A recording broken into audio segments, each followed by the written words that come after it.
Los hobbits son los protagonistas tanto de los libros como de la trilogía de las películas del Señor de los Anillos. Por eso es lógico preguntar, ¿cuál es su origen? ¿De dónde venían? ¿Por qué habitaban la comarca? ¿Por qué tenían características físicas tan particulares? De acuerdo a algunas informaciones que circularon relacionados y vinculados a la futura serie de Amazon Prime sobre el mundo Tolkien y la Tierra Media, también es válido preguntarse, ¿es factible que existan hobbits negros en el universo de la Tierra Media? Por eso, Númenóreanos, bienvenidos a un nuevo video de nuestro canal donde intentaremos dar respuesta a todos estos interrogantes que probablemente no te estén dejando dormir tranquilo.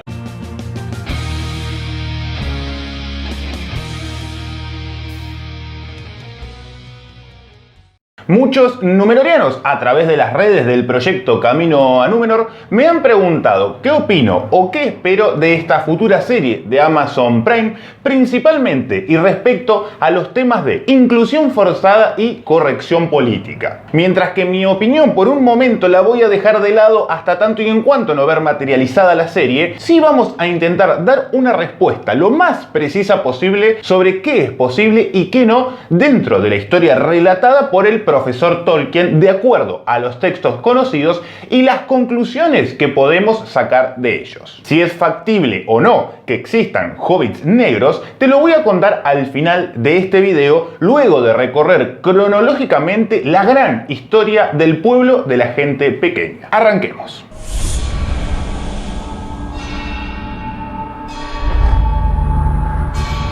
Es muy llamativo que, a diferencia de otras razas como lo pueden ser elfos y enanos, en cuanto a los hobbits no hay muchas precisiones sobre cuál fue su origen y cuál fue el desarrollo de su pueblo. Tal vez la principal causa de esta ausencia de información se deba a que el deseo de conocimiento no era algo común entre el pueblo hobbit, sumado también a un probable desarrollo tardío de la escritura. Esto es hasta tal punto que los hobbits de la tercera edad del sol probablemente ya no sabían de dónde venían. Si bien la tradición oral en el propio pueblo al respecto es algo escasa, sabemos muy bien que los hobbits estaban emparentados con la raza de los hombres, por lo que es válido suponer que tuvieron un origen común durante el despertar de la raza, por lo que también podemos situar que sus primeros antepasados, así como los nuestros, despertaron como los segundos hijos de Ilúvatar en las tierras de Hildorien, en el margen este de la Tierra Media, en el momento preciso que se produjo por primera vez la salida del sol en Aman durante, claro, la primera edad del sol. Por única vez en ese momento el sol emergió desde el occidente del mundo y fue por este hecho que los hombres siempre dirigieron sus pasos en esa dirección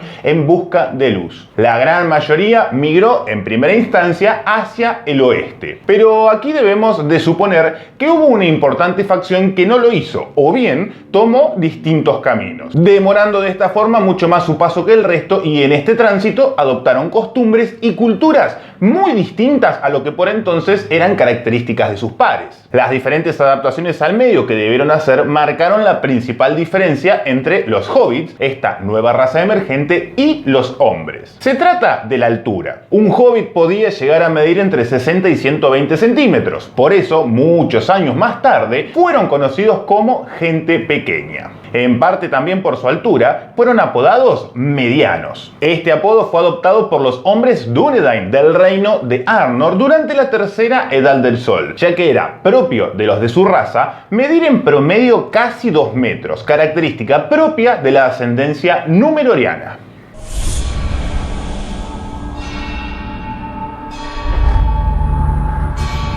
De su origen común con los hombres hasta volver a tener registro de los hobbits pasaron unos cuantos años. De hecho, recién en la tercera edad del sol se puede volver a hablar de que existen registros cuando aparecen en las crónicas allá por el año 1050. Por entonces se los ubica geográficamente en la ribera del cauce alto del río Anduin, precisamente entre las montañas nubladas y el gran bosque verde, lo que indicaría que durante las dos primeras edades viajaron lentamente y se demoraron lo suficiente desde Hildorien. En ese trayecto adoptaron la costumbre de vivir en agujeros en la tierra, lo que podría explicar a su vez la altura, y se adaptaron al medio de forma que, desarrollaron otras características que los diferenciaban del hombre común. Hablo del abundante pelo, o mejor dicho, vellosidad, que les crecía en el empeine de sus pies. También desarrollaron una cultura sedentaria y una alimentación abundante que progresivamente marcó su figura más rolliza. Para este año también se tiene conocimiento que ya estaban divididos en tres grandes ramas: los pelosos, los albos y los fuertes. Los pelosos eran los más numerosos, también los más menudos. Tenían la piel más oscura y la cara lampiña. Atento a este dato. Pero eran más ágiles con su cuerpo. Preferían habitar las tierras altas y las laderas de las colinas. Los albos, en cambio, eran el grupo menos multitudinario en cuanto a integrantes. Su piel y cabellos eran más claros y también más altos y delgados que la media de la raza. Su pasión estaba orientada a los árboles y por ende eligieron habitar los bosques. Desarrollaron más habilidades para las artes y el lenguaje. Por su parte, su idiosincrasia era de carácter más aventurero y valiente, lo que se tradujo en que era muy común por entonces que se convirtieran en jefe de clanes de las otras ramas. Los fuertes, por su parte, y como su nombre lo indica, eran de contextura más sólida y fornida, su cuerpo más ancho y en especial sus manos y pies más grandes. Estos prefirieron como hábitat natural las llanuras y las cercanías de los ríos. Fue también para el año 1050 de la tercera edad que una sombra oscura y malvada penetró al sur en el gran bosque verde a tal punto que se lo renombró como el bosque negro. Esto produjo que muchos pueblos de las periferias y las cercanías, incluyendo el de los hobbits, debieran migrar de aquellas tierras por el peligro que suponía.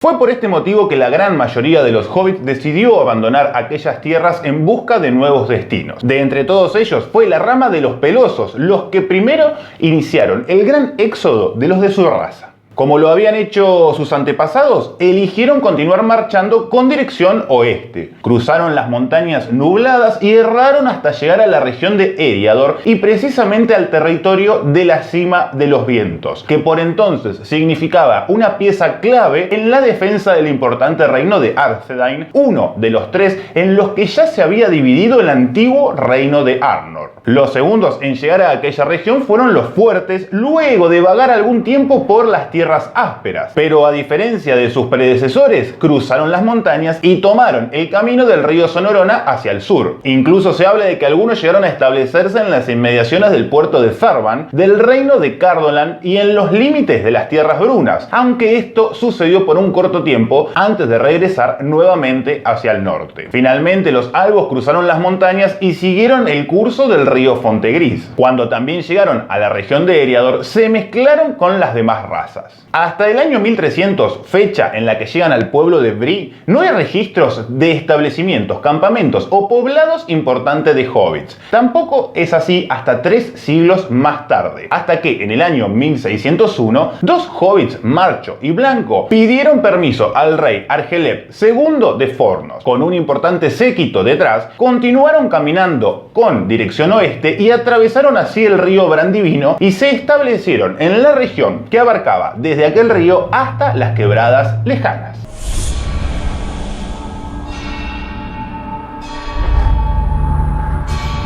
Luego de prácticamente migrar durante 2 edades y media, los hobbits encontraron en ese lugar su lugar ideal en la Tierra Media. Fundaron de esa forma la comarca. Los medianos obtuvieron el permiso real y solo se les pidió a cambio que realizaran el mantenimiento de los caminos y en especial el del Puente Grande, que era parte del Gran Camino del Este construido por el ya extinto Reino de Arnor. También se les pidió que auxiliaran a los mensajeros y que reconocieran por supuesto la majestad del rey. De esa forma se fundó la comarca en el año 1601 de la Tercera Edad, aunque para los hobbits comenzó una nueva cuenta del tiempo y ese momento se transformó en el año 1 de la comarca, calculándose de allí en más todas las fechas en base a esta nueva cronología. Allí la gran mayoría de los hobbits volvieron a nuclearse y se mantuvieron alejados del mundo exterior. Vivieron en tranquilidad que solo por muy pocos momentos se vio alterada. Organizaron su territorio dividiéndolo en regiones a las que decidieron llamar cuadernas. Estas cuadernas fueron 4: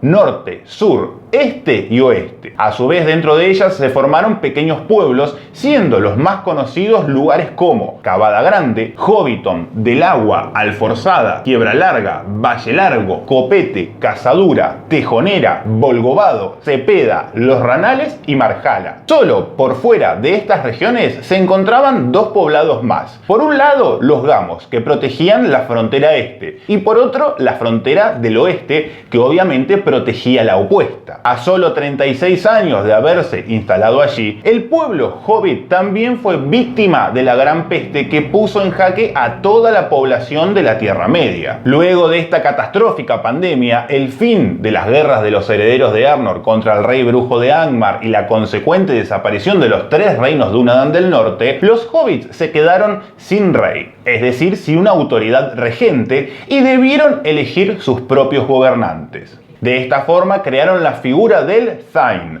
un gobernador que ejercería la administración en reemplazo del rey hasta su efectivo regreso y que tendría los mismos poderes como su representante. También presidiría la asamblea de la comarca y oficiaría como capitán de la defensa de la comunidad, regulando acantonamiento, tropas y la policía interna, que posteriormente fue conocida como los oficiales. Aunque por la paz casi permanente, su trabajo era bastante poco y cumplían más bien funciones del ámbito del servicio social. El primero en ser elegido para el cargo de Thane fue un hobbit llamado Buca de Marjala, de la familia de los Gamo Viejo. A partir de allí el cargo sería heredado por herencia por el primogénito del Thane, y así fue hasta el año 2340, cuando la familia esta se mudó a los Gamos, asumió el título de señor de los Gamos y traspasó el cargo de Thane a la familia Tuk. Posteriormente, la figura del Thane iría perdiendo progresivamente peso y se convertiría en un cargo más bien simbólico, aunque de todas formas nunca perdería su honor y su renombre. Efectiva y administrativamente sería poco a poco reemplazada por la figura del alcalde de la comarca, que lo ejercería quien ocupara la alcaldía de Cavada Grande. Durante la Cuarta Edad, estos títulos adquirirían mayor relevancia cuando el rey Elessar Telcontar del Reino Unificado de Gondor y Arnor decretó que convertía al Thane, al alcalde y al señor de los Gamos en consejeros reales del reino, siendo Peregrin Took, Sam Gamgee y Meriadoc Brandigamo los primeros en cumplir ese rol. Verdaderamente pocas cosas alteraban la paz y la rutina de los hobbits en la comarca, y ellos se sentían extremadamente orgullosos de ese logro. Pero en el año 2670 de la Tercera Edad, el hobbit Tobol Corneta de la región de la Cuaderna del Sur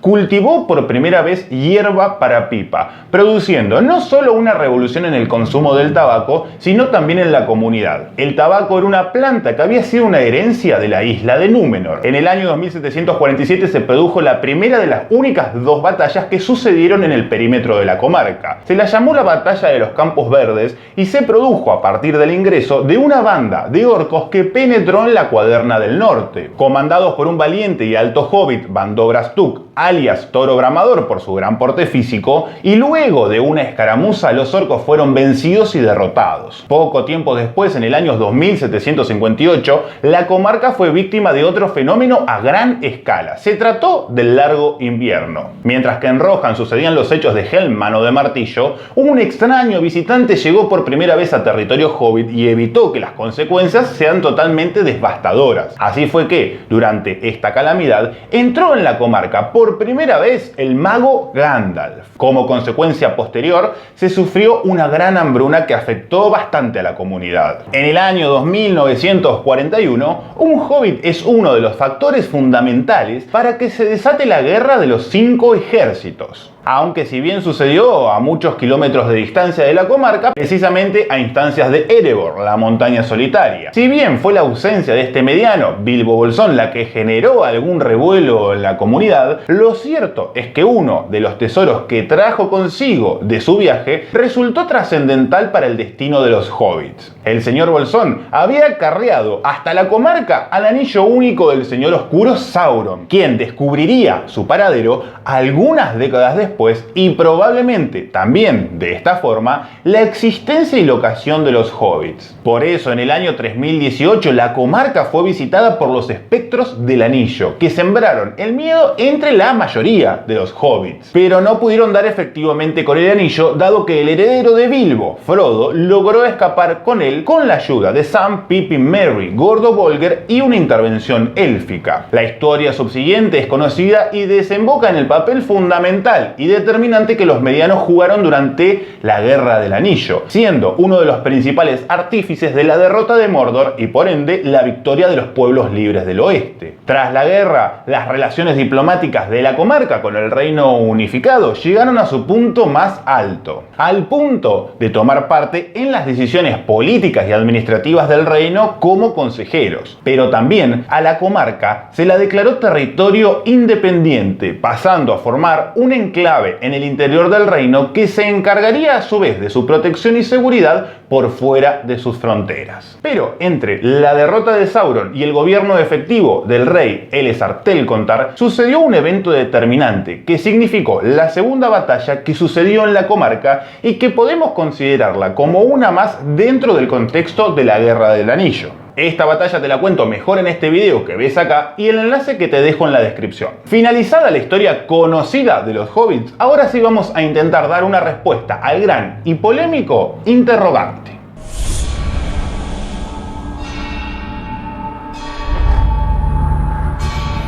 Las referencias del cronista sobre las cualidades cutáneas de los hobbits no son abundantes, aunque esto no quiere decir bajo ningún punto de vista que no las haya. Es precisamente dentro de la rama de los pelosos los que son mencionados como los que tienen la piel más oscura. Hay que remontarse al prólogo de la Comunidad del Anillo que se intitula De los hobbits o bien lo concerniente a los hobbits. Allí se dice que los pelosos eran de piel más oscura, cuerpo menudo, cara lampiña y no llevaban botas. El término exacto que utiliza para su descripción es más oscura que la del resto, pero mayor precisión buscamos la versión en inglés, que es el idioma original. En esta se utiliza el término browner, que puede ser traducido como más marrón. Allí encontramos la respuesta. Lamentablemente no tenemos registro de la existencia de hobbits negros, aunque sí más marrones que los otros. ¿Y qué será este color de piel? Para eso podemos remitirnos a la escala de fototipos de Fitzpatrick, que permite diferenciar ordenadamente las diferentes sensibilidades de la piel frente a la luz ultravioleta. Sabiendo que durante la tercera edad existían hobbits bastante rubios,